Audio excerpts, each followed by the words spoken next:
C'était le temps des châtaignes. À cette époque, en Italie, on se réunissait autour d'un feu.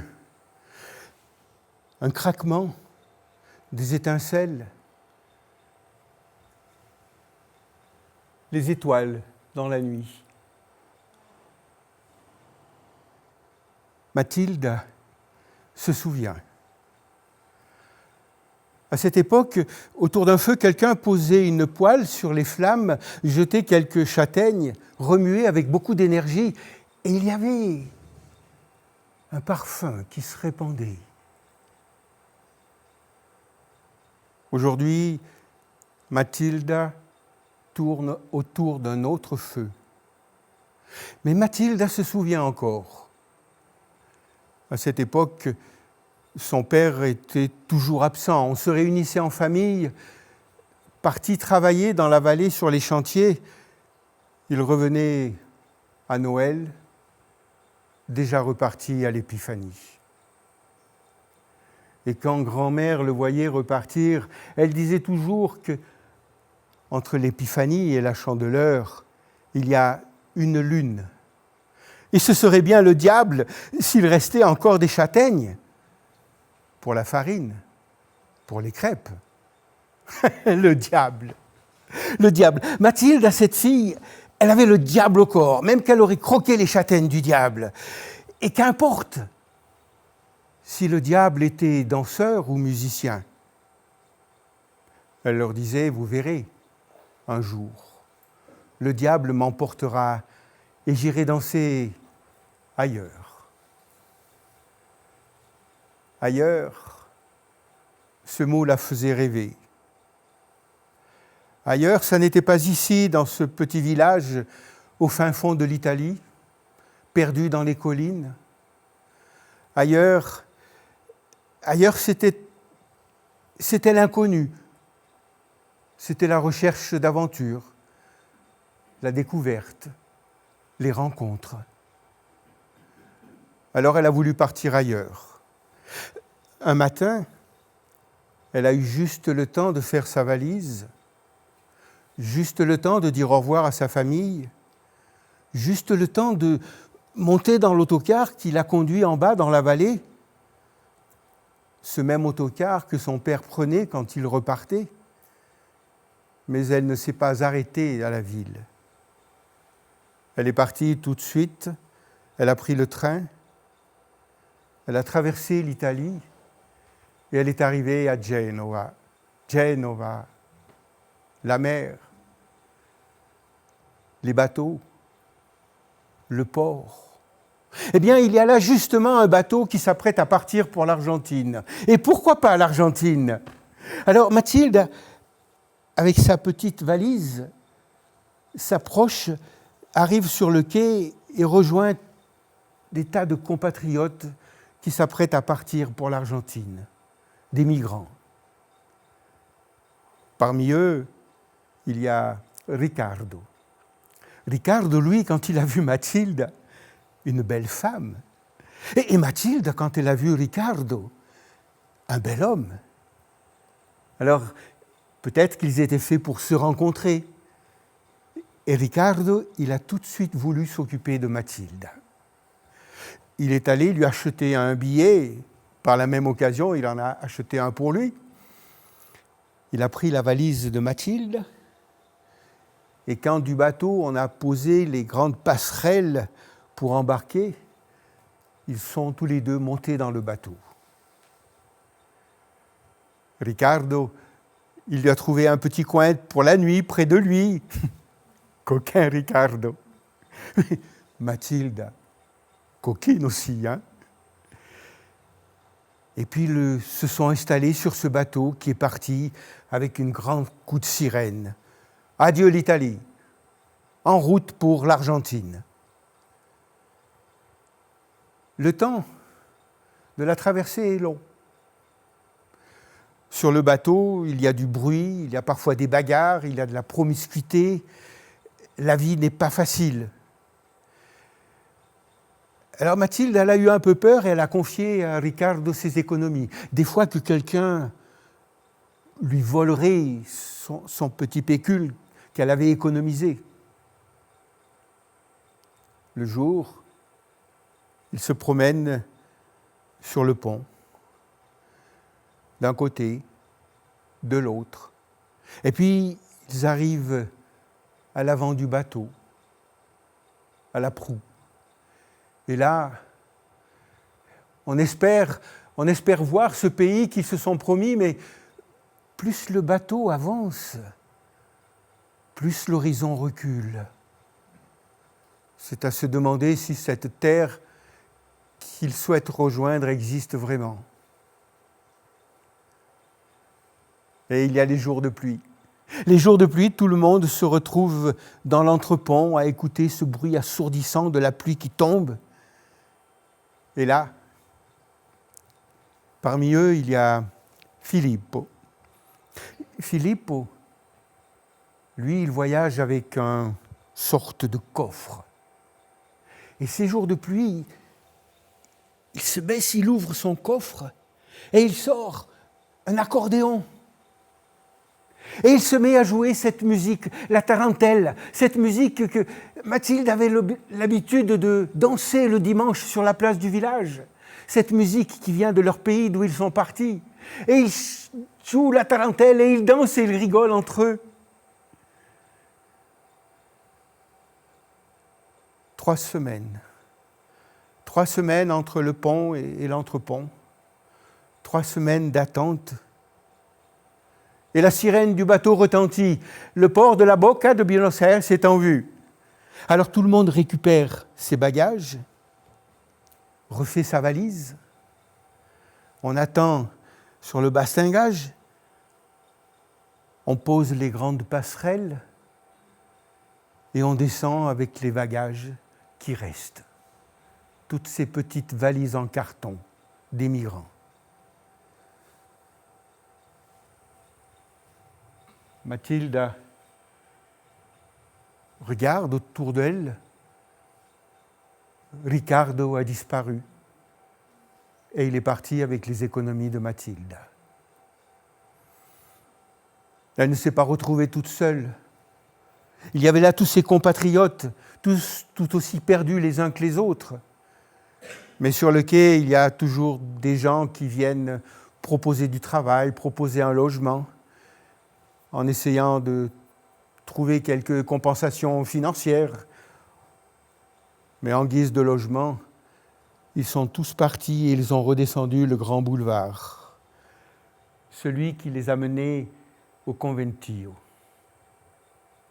Le Conventillo, c'est un lieu où tous les migrants arrivent et se logent, mais c'est un lieu insalubre.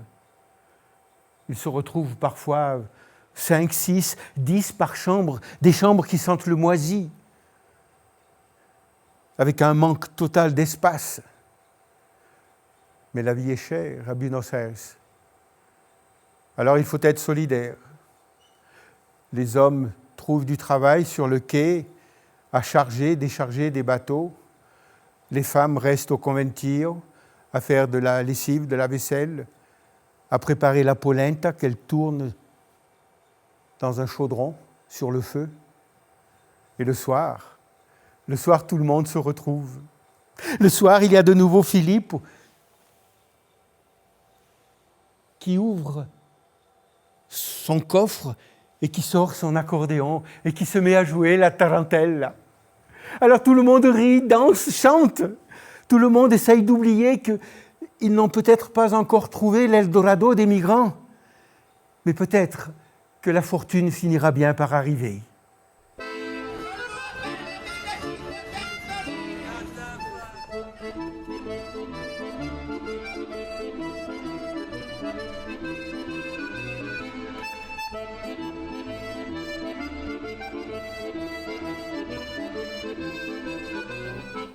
Mais la fortune, c'est quoi quand on est migrant? Mathilde tourne autour du feu. Mathilde rêve. Mathilde est partie de l'Italie pour venir en Argentine, pas pour faire la vaisselle, La fortune, pour Mathilde, c'est un rêve.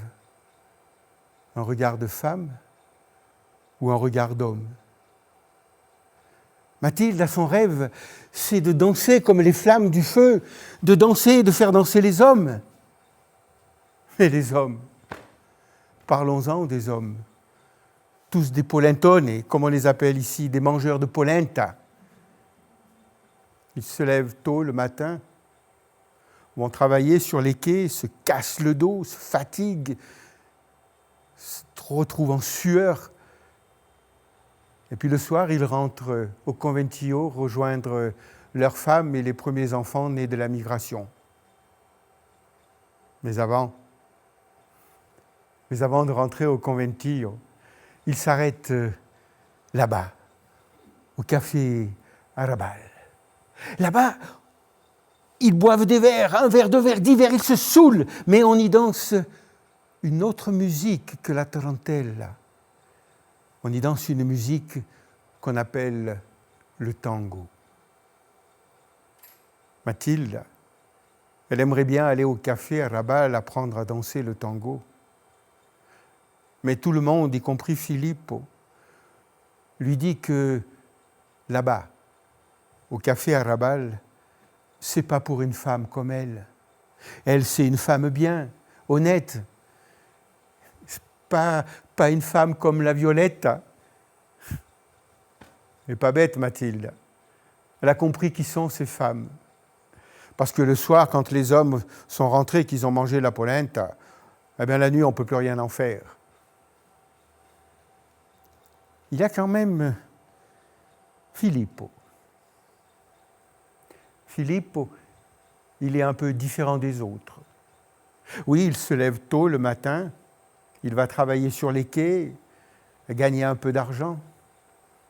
Le soir aussi, il va au café Arrabal, il boit un verre, 2 verres, mais pas plus.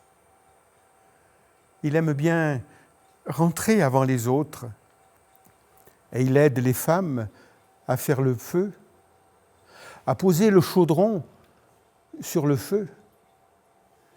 Et pendant que les femmes tournent la polenta, lui, de nouveau, il ouvre son coffre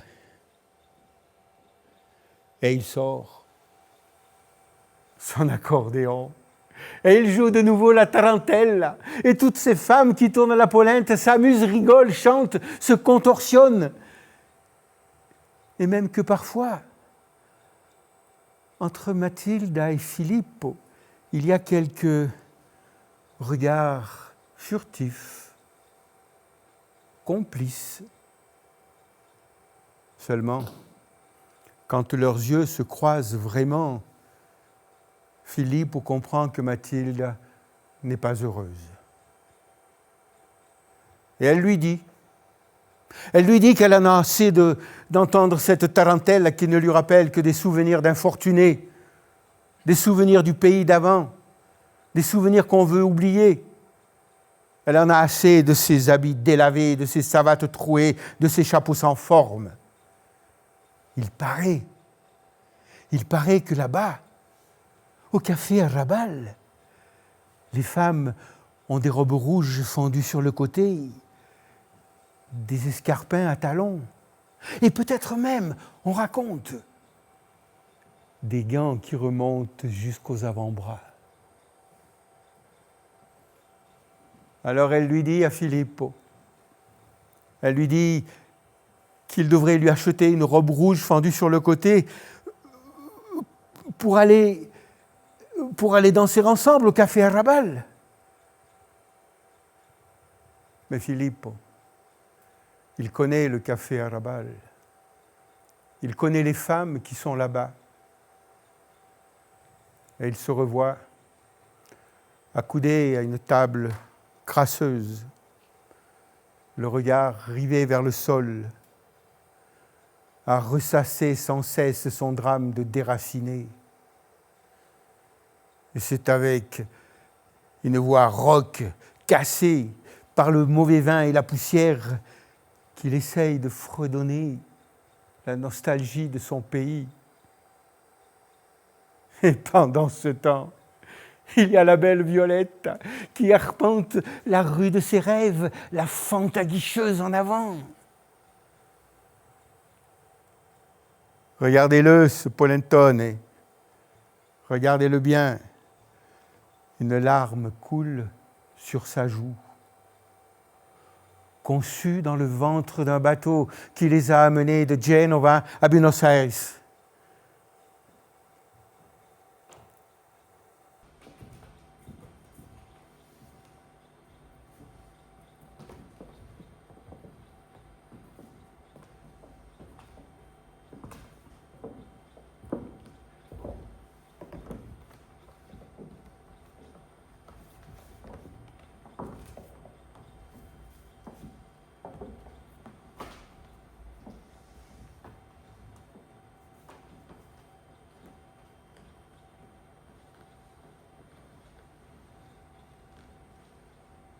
Mathilde, je connais le café Arrabal. C'est pas pour une femme comme toi. Toi, t'es une femme bien, honnête. Si tu voulais, Mathilde, toi et moi, on pourrait être heureux. Oui, je sais. J'ai entendu. Tu aimerais que je t'achète une robe rouge fendue sur le côté pour y aller. J'ai compris, Mathilde. C'est ton rêve. Mais Philippe, lui aussi, il a un rêve d'homme. Un rêve, il aimerait prendre Mathilde dans ses bras, la câliner, la caresser. Mais comment faire danser une femme quand on a un accordéon sur le ventre ? Le feu, un craquement, des étincelles.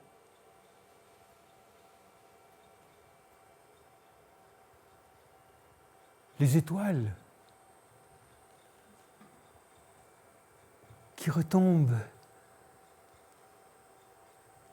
en suspension dans l'air comme des petites ailes.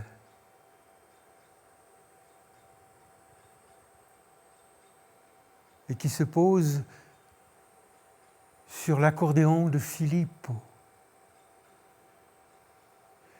Filippo lâche son accordéon, les petites ailes soulèvent l'accordéon qui s'envole vers les étoiles.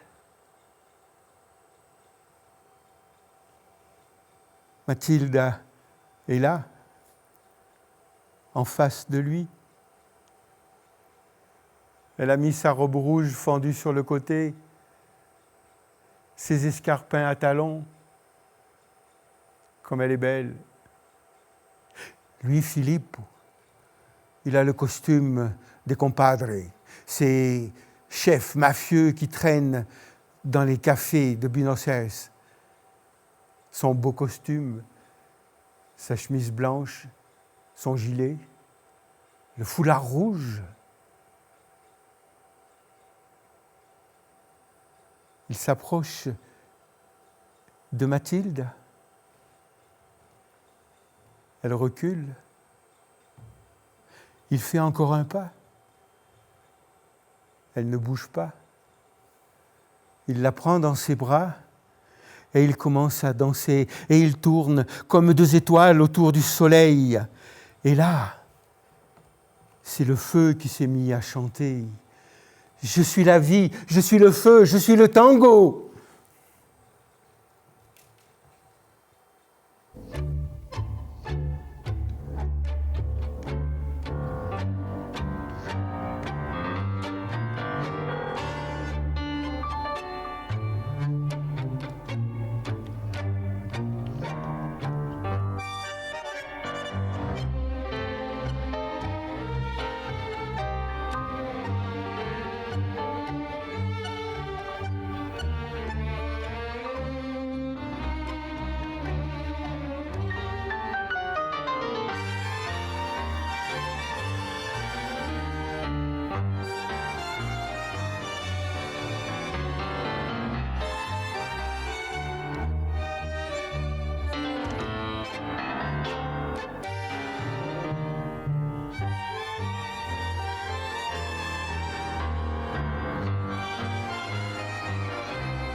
Ce soir, Mathilde ne tournera pas autour du feu. Ce soir, Mathilde ne tournera pas la polenta dans le chaudron. Ce soir, Mathilde ne tournera pas au son de la tarentella. Ce soir, Mathilde ira au café à Rabal. Elle n'a pas de robe rouge fendue sur le côté, elle n'a pas d'escarpins à talons. Mais qu'importe, Mathilde veut découvrir cet ailleurs pour lequel elle a voyagé.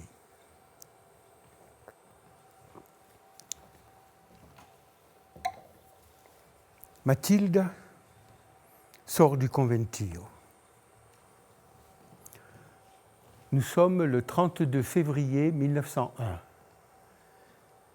Mathilde ne connaît pas la ville.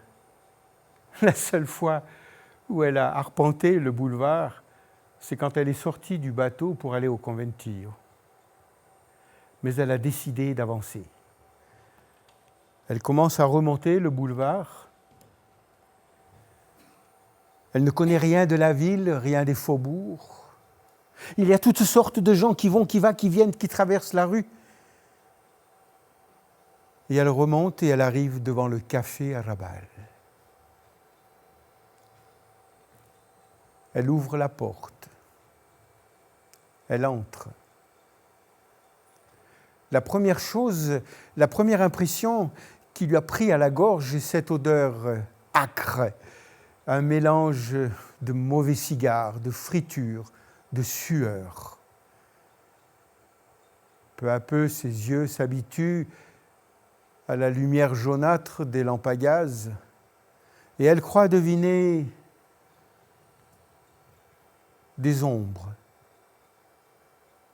Là-bas, des joueurs de cartes. Braillards, débraillés, elle croit reconnaître quelques-uns de ses compatriotes du conventillo, des Italiens. De l'autre côté, des jeunes hommes, plus beaux, bien habillés, vautrés dans des fauteuils autour d'un lampadaire. Ils chuchotent une bouteille à la main. Et là, l'orchestre, un joueur de guitare, l'air austère avec une balafre qui lui traverse le visage. Un joueur de violon, la tête penchée sur son instrument, l'air absent. Et le joueur de bandoneon qui la regarde avec un petit air narquois. C'est là-bas qu'on danse. C'est là-bas des couples, des femmes lascives qui laissent glisser leurs jambes sur celles de leurs partenaires, des hommes qui conduisent des femmes avec des gestes précis. C'est là-bas qu'on danse. C'est là-bas son destin. C'est là-bas son rêve. Il est l'heure. C'est la nuit. C'est le temps du beau temps. La nuit se réveille. Mathilde prend son envol et se faufile à travers les tables. Danse, Mathilde, danse la folie que tu viens de choisir. Grand-mère dirait qu'après le temps de la chandeleur, c'est le temps du carnaval, et que le rire du diable ne sera jamais aussi beau que celui du bandoneon. Baila, Mathilde, baila. Estás loca, loca, tes rêves sont morts. C'est ta vie qui commence.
Dans ces cafés, on danse, on boit et tout le monde se connaît. Et c'est la Morocha, la première qui est allée à la rencontre de Mathilde.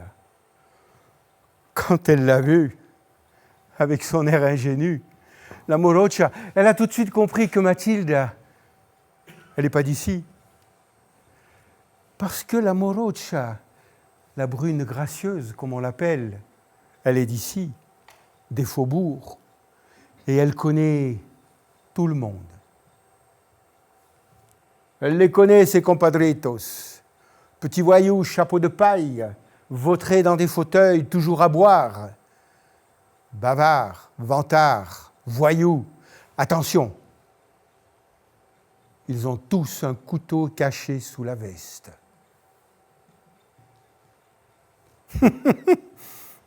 Ils ont bien essayé de s'approprier les talents de la Morocha, mais sans succès. Parce que la Morocha, elle a déjà un homme, un vrai, un qui a un ranch dans la Pampa, avec des terres à perte de vue et plus de 1000 taureaux. Une fois, il l'a invitée à venir passer quelques jours au ranch. Elle s'en souvient. Elle se souvient de la grande salle à manger, des nappes blanches, des horloges, des lumières. Elle a été bien reçue. Ils ont dansé ensemble toute la nuit en buvant du champagne. Elle a trouvé son homme, il la protégera, elle le fera danser, il s'occupera d'elle et elle ne regrettera pas sa vie d'avant. Lorsqu'elle est repartie, il l'a raccompagnée jusqu'à la diligence. Il lui a offert un carton avec un beau papier et un ruban. La Morocha, elle a attendu d'être bien installée dans la diligence pour l'ouvrir. Elle a défait le papier, défait le nœud, le ruban. Elle a ouvert des escarpins qui brillaient comme ceux dans la vitrine du magasin au centre-ville. Alors là, elle s'est vraiment sentie comme une grande dame respectée. Mais depuis,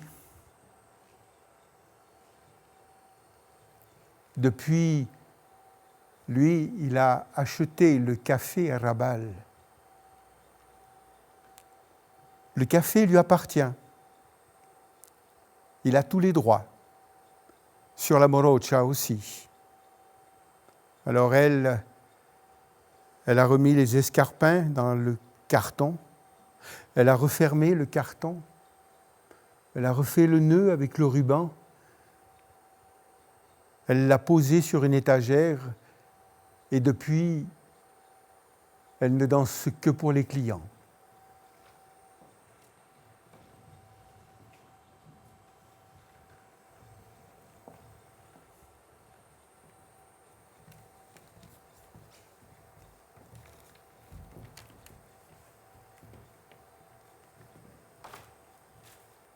Quand Mathilde a traversé la salle, les joueurs de cartes ont posé leur jeu sur la table.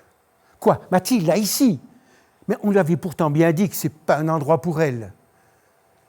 Elle, à ce moment-là, elle ressent leur regard inquisiteur, réprobateur. Battement de son cœur. Souffle saccadé du bandoneon. Ils n'ont pas le temps de lui demander pourquoi. La morocha s'approche de Mathilde, la prend par la main et l'amène à la table des femmes. Un homme s'approche de la table. Il laisse rouler une pièce. Une femme attrape la pièce, se lève, va danser avec l'homme. Une place est libre. La morocha lui fait signe de s'asseoir.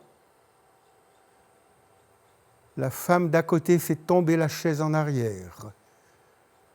Mathilde reste debout. Battement de son cœur. Essoufflement du bandoneon. Mathilde ne répondra pas à la question que l'on ne lui a pas posée. C'est seulement la morocha qui lui demande si elle a déjà quelqu'un. Mathilde ne comprend pas la question. Ah oui, si, peut-être. Là-bas, les joueurs de cartes, les Italiens, elle les connaît, des compatriotes, du conventillo. Battement de cœur, souffle saccadé du bandoneon. Une main se pose sur son épaule. Chapeau de paille, petite moustache, haleine fétide. Elle le repousse. La morocha dit au chapeau de partir. Le chapeau ne bouge pas. Accord dissonant de la guitare, son strident du violon, un cri « Mathilda !» C'est Filippo. Il a reconnu Mathilde. Il se lève, traverse la salle, se dirige vers Mathilde, mais le chapeau de paille le bloque et sort son couteau de dessous sa veste. Il menace Filippo.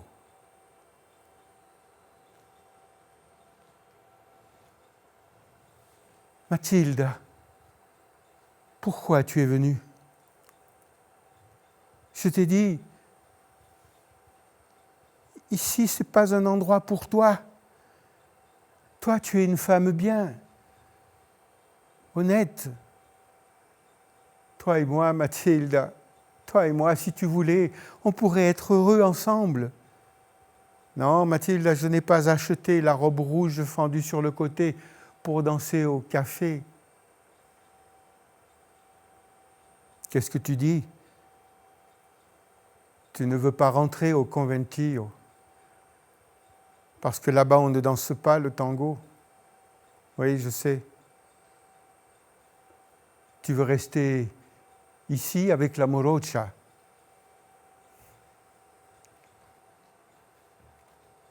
Le chapeau de paille sourit. Il regarde Filippo. Il lui dit que des polentanos comme lui, on n'en veut pas ici. Qu'il se taise et retourne jouer aux cartes. Sinon, il goûtera à son couteau. Filippo baisse les yeux. Le chapeau lui dit de le regarder dans les yeux. Il aime voir la peur de l'autre. Et puis, il ne pourrait pas combattre quelqu'un sans le regarder dans les yeux. Et puis, un homme qui ne regarde pas dans les yeux, ce n'est pas un homme. Le chapeau attrape une bouteille. Il la tend à Filippo et il lui dit de boire. Ça lui donnera du courage. Mathilde dit à Filippo de ne pas boire, qu'il rentre au conventio, tout seul. Filippo se tait. Il regarde Mathilde. Elle a mis sa robe rouge fendue sur le côté, ses escarpins, comme elle est belle. Et lui, il a son beau costume de compadre, sa chemise blanche, son gilet noir, son foulard rouge, comme lorsqu'ils ont dansé ensemble autour du feu. Filippo se met à boire, à boire, à boire, à boire. Il boit la bouteille, il boit, il boit, il boit, que ça dégouline partout, il jette la bouteille. Et il attrape le couteau que lui tend le chapeau. Le chapeau lui dit que dans cette ville, il y a tout ce qu'il faut. Une prison, des femmes, un cimetière. En prison, il est bien allé quelquefois, mais c'est chaque fois qu'il avait tué un homme. Quant aux femmes, c'est seulement ceux qui ne sont pas au cimetière qui peuvent les choisir. Filippo a pris le couteau. Face à face, yeux dans les yeux. Filippo attaque, le chapeau esquive. Pointe du couteau, douleur au ventre, Filippo rouge sang.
Mathilde,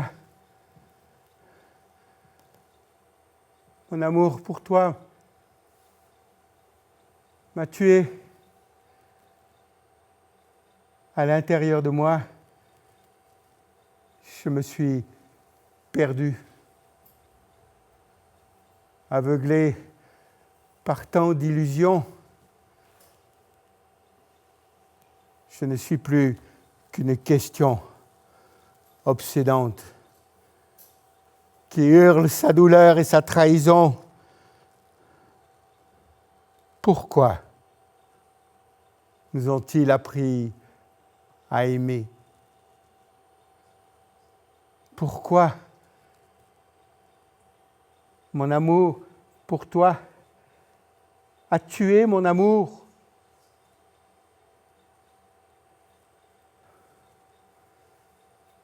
Où était Dieu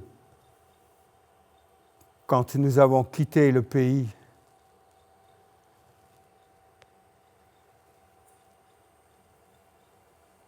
Où est le soleil qui ne nous voit plus?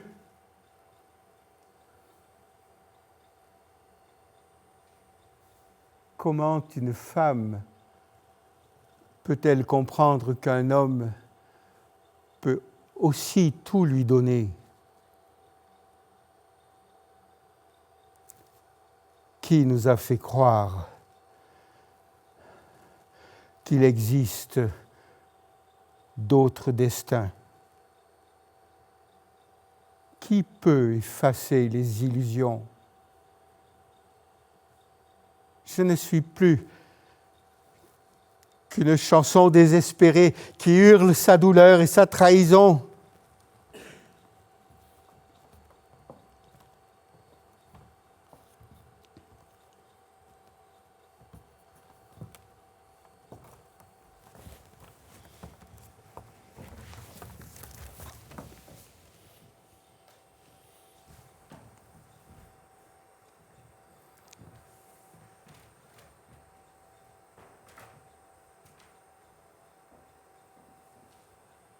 Filippo,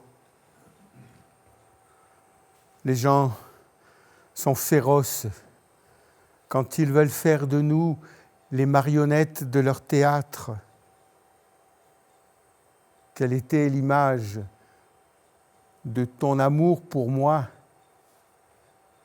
et celle de mon espérance? À moi, peu m'importe de savoir d'où l'on vient. Filippo, c'était inutile de crier que tu voulais être bon. C'était stupide de hurler que tu voulais me protéger. Les gens sont brutaux et détestent ceux qui rêvent.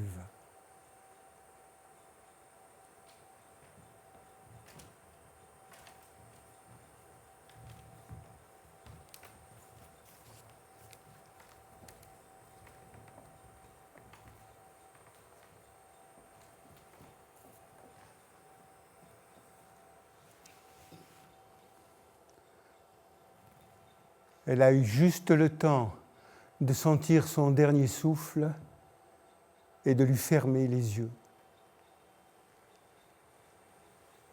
Il n'y a pas de pourquoi. Il y a seulement la vie qui nous quitte ou nous attire.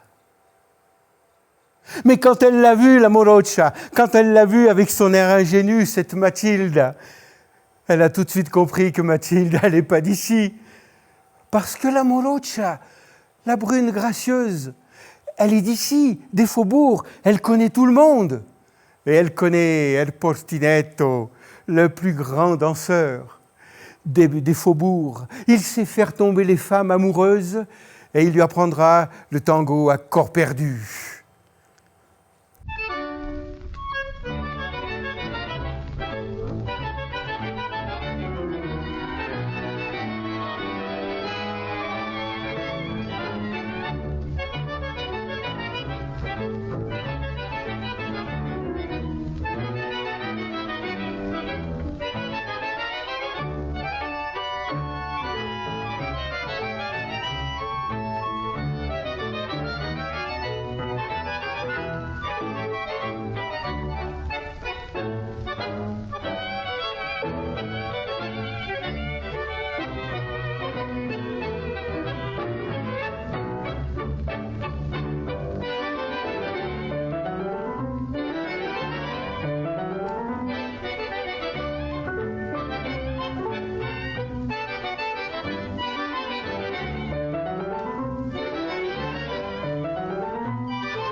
nacido en Buenos Aires, me llaman el porteñito, el que yo más compadrito que en esta tierra nació. Y al bailar un tango criollo, no hay ninguno que me iguale, porque largo todo el rollo cuando me pongo a bailar. Ahora que está lindo el baile, ríndase comadre, y el compadre,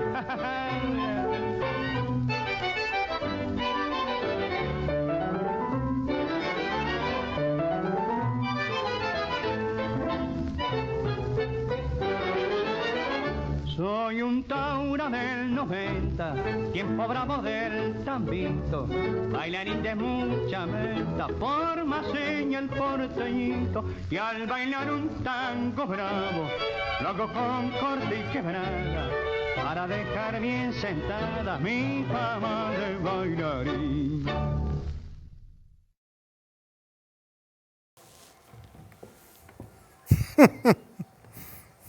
Tango. Tango, tango, Tango. tango, tango. Tango, c'est ce qu'elle dit à chaque fois qu'elle se réveille, Mathilda. Tango, tango. Elle a quitté le conventillo. Elle habite quelque part dans le quartier.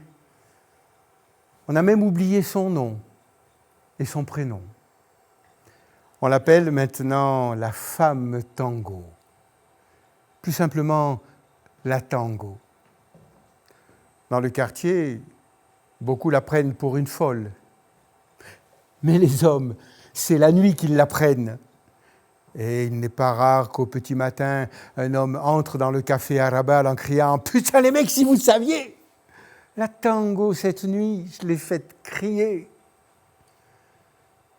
Bien entendu, les femmes du quartier ne l'apprécient pas beaucoup. Il arrive même que lorsqu'elle remonte ou qu'elle arpente le boulevard, il arrive même que certaines lui crachent dessus. Mais elle les regarde et elle dit « Tango !» On peut la retrouver tous les soirs au café Arabal. Lorsqu'elle entre, le serveur, qui la connaît bien maintenant, pose un verre de vin sur sa table. Et le premier homme qui veut danser avec elle paye son verre. Et le deuxième homme qui veut danser avec elle paye le deuxième verre. Et le troisième verre, et le quatrième. Et toute la soirée, et de verre en verre, et de danseur en danseur, la tango finit par s'écrouler par terre. Alors le dernier homme qui a eu le privilège de danser avec elle, la ramasse, la prend dans ses bras et la ramène chez elle et il lui fait crier « Tango !» Un soir, alors qu'elle était en train de danser, une femme entre en hurlant, traverse la salle, un couteau à la main. Elle s'approche du couple de la tango, et lui dit « Sale sorcière, lâche mon homme !» La tango la regarde et lui dit « T'es jalouse ?» La femme s'énerve. La tango lui répond que si elle s'occupe de son homme comme elle tient son couteau, c'est normal qu'elle aille voir ailleurs. La femme au couteau s'énerve. La tango lui dit qu'elle ne va pas chercher les hommes. Les hommes viennent tout seuls. Et que si elle ne veut pas perdre son homme, elle n'a qu'à apprendre à danser avec lui. La tango s'avance d'un pas. L'orchestre se tait. Les couples s'éloignent. La tango écarte son danseur. La femme recule. La tango avance encore d'un pas, la femme s'arrête. Elles sont là, face à face, se regardent. La tango tend son bras et laisse glisser sa main dans le dos de la femme au couteau. Avec son autre main, elle effleure le bras de la femme jusqu'au couteau, prend le couteau et le jette par terre. Elle tire la femme au couteau à elle, la prend dans ses bras et elles se mettent à danser. L'homme, le mari, le danseur crient « c'est pas juste, elle n'a pas payé son verre ». La tango lui répond « c'est ta femme, t'as payé pour elle ». Et les deux femmes se mettent à danser. L'orchestre donne le ton, les couples se refont et elles se perdent toutes les deux dans la masse. Et on ne sait pas jusqu'à quelle heure elles ont dansé. On ne sait même pas si quelqu'un a ramené la tango chez elles ce soir-là. Mais ce que l'on sait, c'est que l'homme, le mari, le danseur, le lendemain matin a trouvé un billet sur la table de la cuisine. Il était écrit « Adieu, je m'en vais, ma vie est ailleurs. » Ailleurs. Le soir suivant, la tango est assise à sa table avec un verre de vin posé. L'homme, le mari, le danseur entre en hurlant « Putain de sorcière, c'est à cause de toi qu'elle est partie !» La tango le regarde et lui dit « À cause de moi ?» Non. Non, ni à cause de moi, ni à cause de toi. Elle a simplement choisi sa vie. Qu'est-ce que tu dis? Que je suis une putain de sorcière? Mais non. Peut-être, sorcière. Putain, non. Je suis une danseuse de tango. Je suis la tango. Allez, paye ton verre. Tu rêves de danser avec moi? L'homme hésite un instant, regarde autour de lui, tout le monde le fixe du regard. Il plonge sa main dans sa poche, sort une pièce, la fait rouler sur la table. La tango boit son verre et ils se mettent à danser. L'orchestre donne à nouveau le ton et tout le monde danse. Et lui, il a payé le premier verre et il paye le deuxième verre et le troisième et il paye toute la soirée tous les verres. Et de verre en verre avec un seul danseur, la tango finit par s'écrouler par terre. Alors il la ramasse, il la prend dans ses bras et il la ramène chez elle. Le lendemain matin, il n'y avait personne au café Arrabal pour venir se vanter de quoi que ce soit. Mais ce que les voisins vous diront, c'est que toute la nuit, on a entendu un couple qui respirait « Tango, tango, tango !»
ojos me huyen, ¿acaso no me amas ya?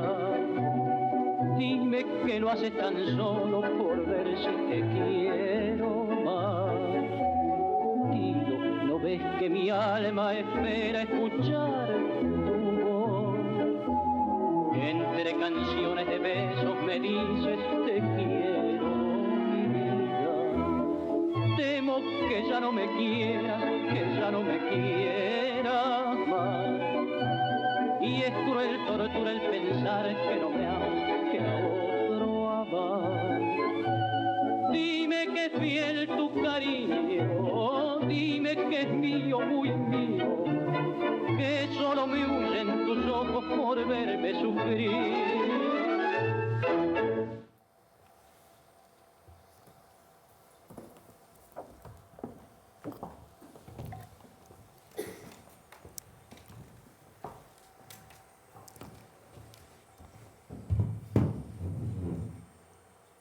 Elle est chez elle, devant la cheminée, quelques braises, un crépitement, des lueurs. Le tango est sorti des bordels, des faubourgs de Buenos Aires. Le temps a passé. Maintenant, on danse la milonga le dimanche dans les quartiers bourgeois. Elle est chez elle. Elle attend un danseur qui l'a invité pour aller danser tout l'après-midi au cabaret d'Armenonville. Elle est nue. Elle se demande quelle robe elle va mettre. Elle se lève. Elle vient devant le miroir, son ventre plat, ses seins bien fermes, sa chevelure de feu. Elle ouvre l'armoire. Elle plonge la main. La robe noire.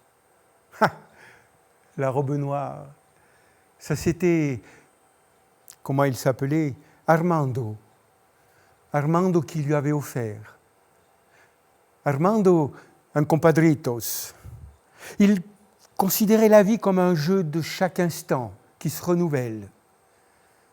Souvent bagarreur, encore plus jaloux. Il avait facilement la dégaine du couteau. Un jour, il débarque chez elle. Il lui dit, écoute, j'ai acheté des billets, on part en croisière, le bateau est à temps, dans 1 heure, je te retrouve sur le quai. Tiens, je t'ai acheté une robe noire. Et il est reparti en claquant la porte. Elle a gardé la robe. Elle ne l'a jamais rejoint sur le quai, elle n'est pas partie avec lui et elle ne l'a plus jamais revu. Non, pas la robe noire, trop de souvenirs. Elle plonge. La robe blanche. Ah oui, la robe blanche. Ça, c'était Don Carlos. Don Carlos, ça, c'était quelqu'un, un monsieur, un compadre. Un chef, grand, élégant, toujours bien habillé. Elle aimait danser avec lui. Il lui avait appris les cortes.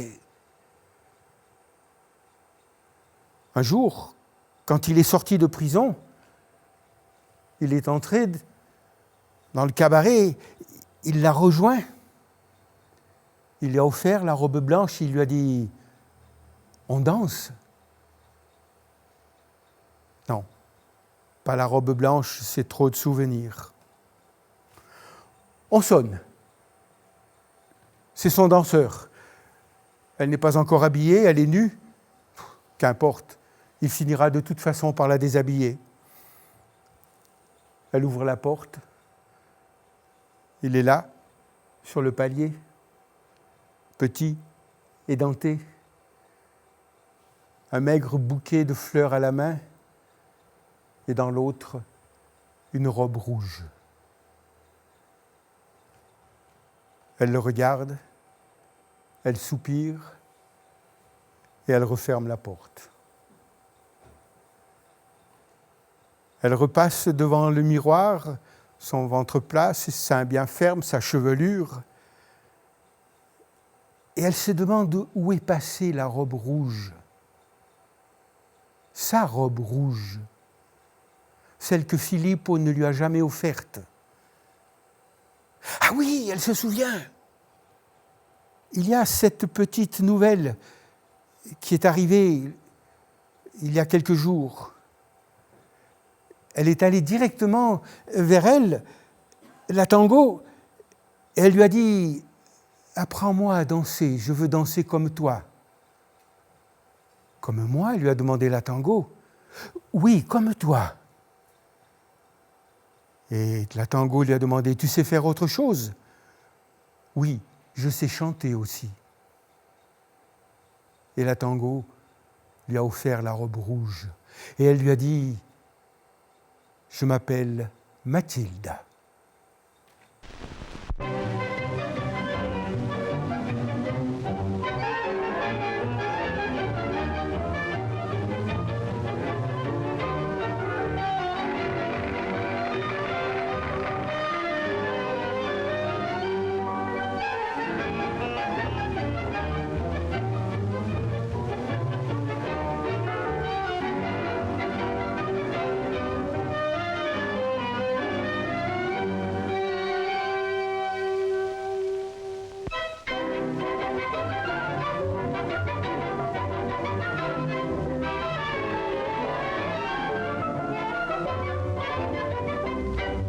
Con él te tengo que burlón y compadrito, batió sus alas la ambición de mi suburbio. Con este tango nació el tango y como un grito salió del sórdido barrial buscando el cielo. Conjuro extraño de un amor hecho cadencia que abrió camino sin más ley que su esperanza. Mezcla de rabia, de dolor, de fe y de ausencia, llorando la inocencia de un ritmo juguetón. Por su milagro de notas agoreras nacieron sin pensarlo las paicas y las grelas. Luna en los charcos, canyengue en las caderas y una ansia fiera en la manera de querer.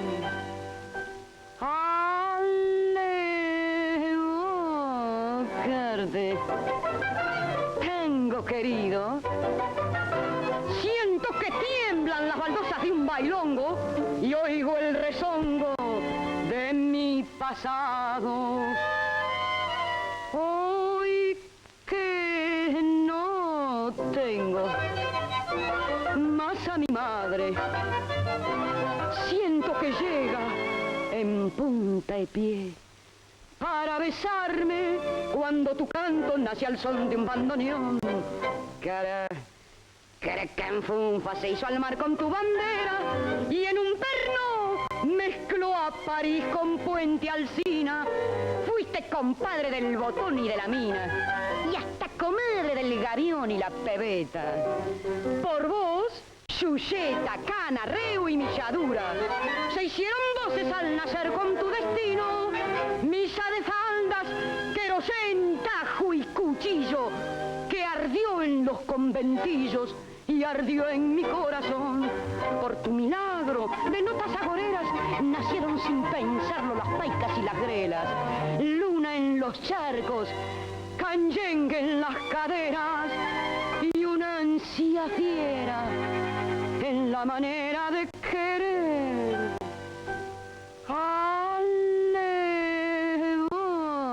Alevocarte, tango querido.